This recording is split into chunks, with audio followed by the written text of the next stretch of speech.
అందరికీ నా హృదయపూర్వక నమస్కారాలు. I bow and pay my heartfelt respects to the divinity within each one of you. I also pay my deep respects to the founding fathers of Harvard and to their continuing legacy of excellence in human thought. I would like to convey my heartfelt thanks to the student community of Harvard and the committee who hosted all this, to Mehul and his team. Thank you a lot for inviting me. It's a privilege to be one of the speakers here, and thank you. So you have to understand my situation. The reason is, I started my education at street school. It's quite difficult for me to address a speech in Harvard, so you have to understand my situation. My preteens and adolescent years,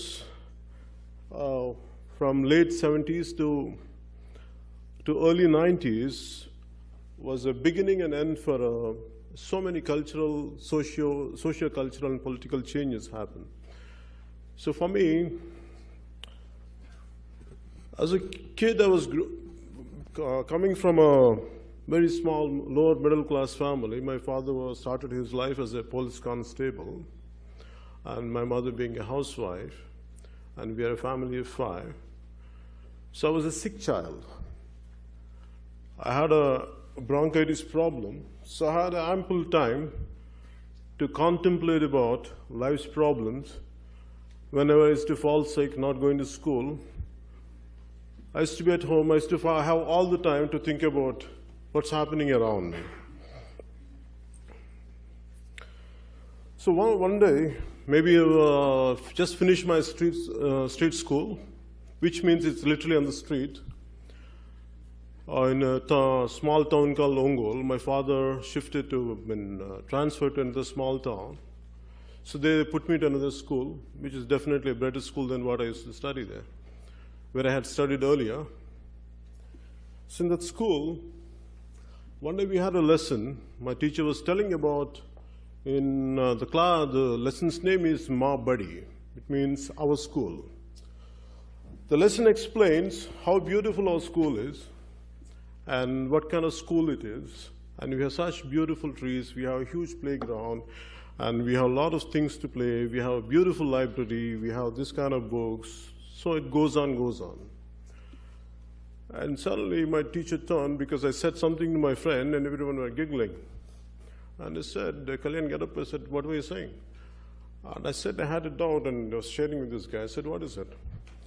I said, our school doesn't have a playground, and we don't have books, and we don't have any trees.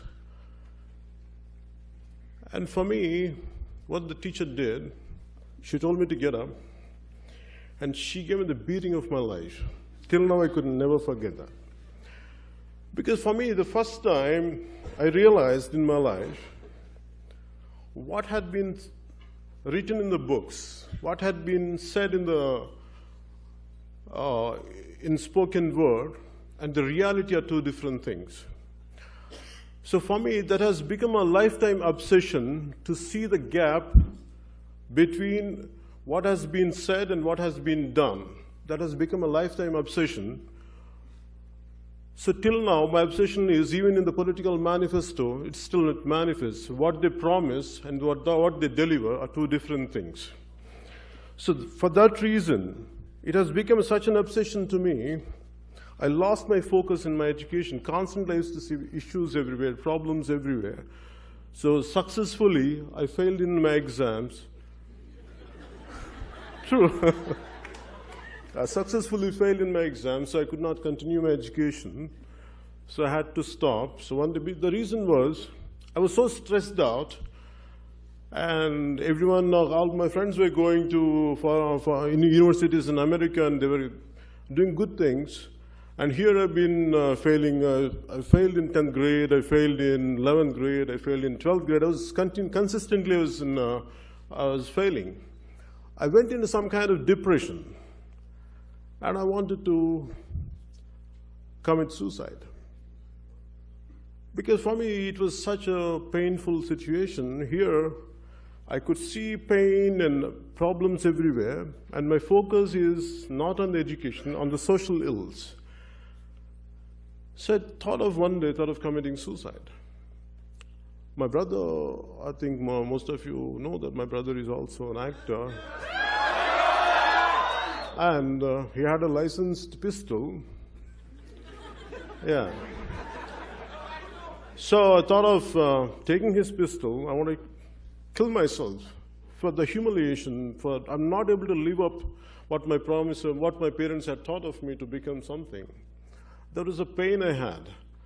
So luckily I said to one of my family members, and they hold me somewhere, they counseled me, and somehow I could not go ahead with that. And later I had given up my education, and somehow I started doing whatever I could do. Maybe I was experimenting with my life after that. I went into a different kind of education. I did my computers, and I went into yoga. I did a lot of martial arts and everything. I was continuing like that. For me, as we all know that, every individual is a product of his time and environment. This was my environment. I grew up. So finally, what annoyed me or what irritated me was to come into politics after being an actor. For me, to get into acting in the first place, I was not at all interested in acting. I wanted to be a yogi. And because for me, I wanted to be away from this materialistic life. I was deeply in yoga. I was doing a lot of meditations for a few hours. And I used to give a lot of nice spiritual lectures to everyone in my family. Yeah. So one day my brother was quite a hard worker, and he used to work day and night. He used to come home completely tired. Here I said, I used to tell him what life is all about, how we should be detached. One day he was so irritated with me, and he said, "Idiot." Yeah, he called me idiot. "Whatever you say, I agree with you. Can you be the same guy and same person, even after being something, after creating something, after getting to something, make something concrete and achieving something? Could you be the same thing?" Then I listened to you, I said. And that was an awakening to me. So it took me some time. Now suddenly life is right in front of me. I don't know this. I missed my education. I missed everything possible. The only opportunity I had was acting. And you have to understand me, I'm quite shy. And even now, if I have to go to shoot, I will never go straight. I always say, go like this, go. I go from a corner and go, and secretly, like first shot, I get into in a discreet manner. Then I feel comfortable.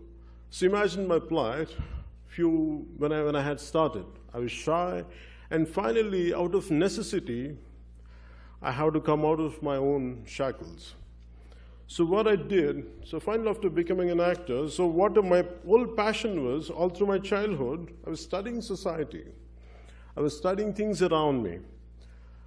At one point of time in my childhood, because before I was consistently, the reasons why I was failing was, I could see a lot of issues, a lot of injustice happening around me. I wanted to get into some kind of extremist outfits like Naxalites and all. My brother was very worried about my future. He doesn't know how to control me. He thought if I would buy him a gun, maybe he will confine himself not to go into this kind of extremist outfits. But my problem was not about extremity, not about getting into Naxalites or radicals. For me, my problem was how to address these issues. Because for me, I had always seen law, Indian law, any situation, gross injustice happens, the law is applied weakly to the strong and strongly to the weak. That's the problem of our country.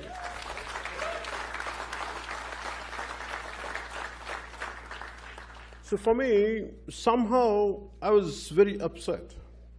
And all through my life I struggled because, as I said, especially in late 70s and 90s, it was quite a turbulent time, at least for me. The reason was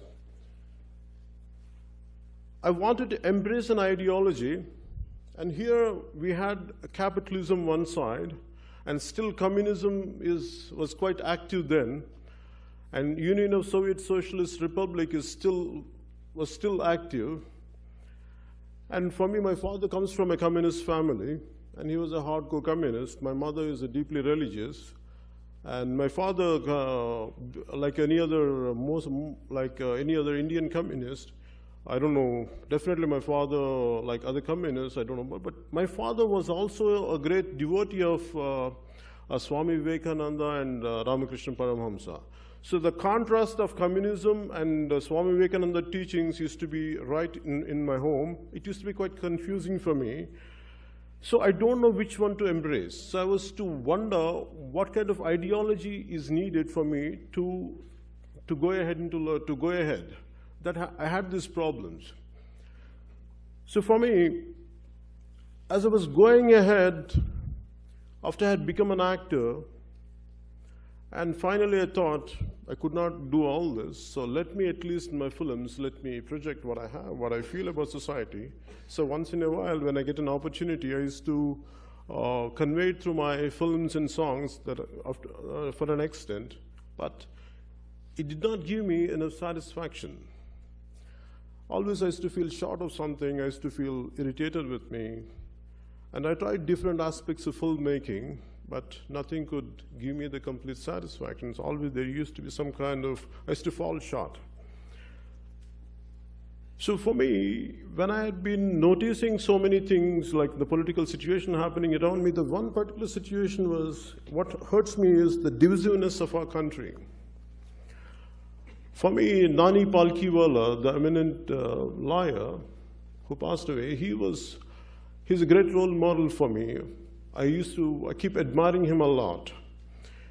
He says, we have Maharashtrians, we have Andhras, we have Tamilians, we have Hindus, we have Muslims, we have every kind of sect except Indians. For me, our society has divided into so many verticals. For me, this divisiveness is to always worry me. And two qualities really propelled me to get into politics was, one is the passiveness of our country, passiveness of Indian society, and the divisiveness of Indian society. For me, the divisiveness I had seen right from my childhood. My father, being a government employee, he used to go from place to place. For me, always for every 2 years, I have to get into a new school and a new neighborhood and with new group of friends. For me, the difference is, you have to get into a new school, and suddenly my language used to change because I was previously in some other place. So my language, my dialect used to change. So people used to see me like an outsider. The only difference is the Telugu, the same Telugu I'm talking about, it's not even another language, the same Telugu for 100 kilometers, the dialect changes, and people used to see me as an outsider. So they could never embrace me completely. So that used to confuse me, that used to make me ponder why. In the same way, I had seen the passive attitude once in my childhood when I was in 7th grade. My sister was she's around 16, 17 then, she used to go to a dance school. And my father being a policeman, and my sister went for a dance class one evening, and she came back crying. What exactly happened was, a local thug caught hold of her hand, he was dragging her, like he was taking her away. And so many people were just blindly looking at it, no one had moved, not even an inch. And finally something happened, she had to rescue herself, and she came back crying, and she came back home running. For me at that age, I was filled with rage, I want to kill that guy. It was mad for me. I went mad. My anger was, it is not about the thug. Thugs can always be handled. The problem was the people around who are passive. They don't have the guts to do anything. For me, that has become a thought, why? What exactly happened to them? Why, how come they can't move? And that has become the understood, people are damn scared in our society because of the corrupt political system and corrupt group of political class, and the law works only to the influential people and only to the powerful people. So that's the reason, that's what happened to me. That's why our society has become passive. For me, that was the reason I had seen the same attitude was getting multiplied every day and every day. So the reason after some time, being an actor, I realized the way our state has been divided, and for me it was a very painful situation, not about the state division, the issue, the way government handled, the parties handled, they took care of the issue, they kept the issue for 17 years, they kept the issue in cold storage. And one fine day they had woken up and they broke the state in 12 hours. The kind of problems, what still we are unfolding here in both the states is mindless division without any thought process. That's what had really irritated me and really annoyed me. The problem is, it is governments, without any thought, they can do anything they want, without any thought, without any forethought, without any proper exercising. That has created a lot of problems. For me, the divisiveness is always a problem. Imagine, in one country, we speak one language, suddenly, same Telugu-speaking communities has become bitter. There's a lot of hostility between both the regions. That created a deep pain in me, because being a lover of my country, being the lover of my nation, being madly in love with my nation, that gave me a deep pain. So for me, that particular day, I don't know what to do. And previously, I had went into politics to support my brother, but I had given up after some time. And the only thought was, I want to unveil the truth. I want to show the problem what exactly, the way it should be, the way to look at it. The reason why I came into politics was, the issue, I don't have any problem. What exactly happening, because my generation doesn't know what exactly happened. It is the problem of 60s politicians and 70s politicians and 80s and 90s, the successive political class made mistakes, and the future generations has to pay the price for the mistakes of the earlier generations and earlier political class. That's what really gave me pain. So that's the reason what made me to come into politics. And for me, the problem here is I don't have much time to communicate to you. Maybe tomorrow I'll communicate to you. The only thing is I can tell you, time is too short, so I'll give you one few parting lines. I love our country. I want India to be culturally, though we are different communities, we should be as one no matter what we do. We have to be culturally, really, India has to integrate. Janasena stands for cultural integration of India. The parting words would be, I want to say, in Telugu they say, "Ye desam egina indu kalidina pogadarani talli bhumi bharatani." Whichever country you go, wherever you step into, without praising your motherland, never get to. So I want to say, Bharat Mata Ki Jai.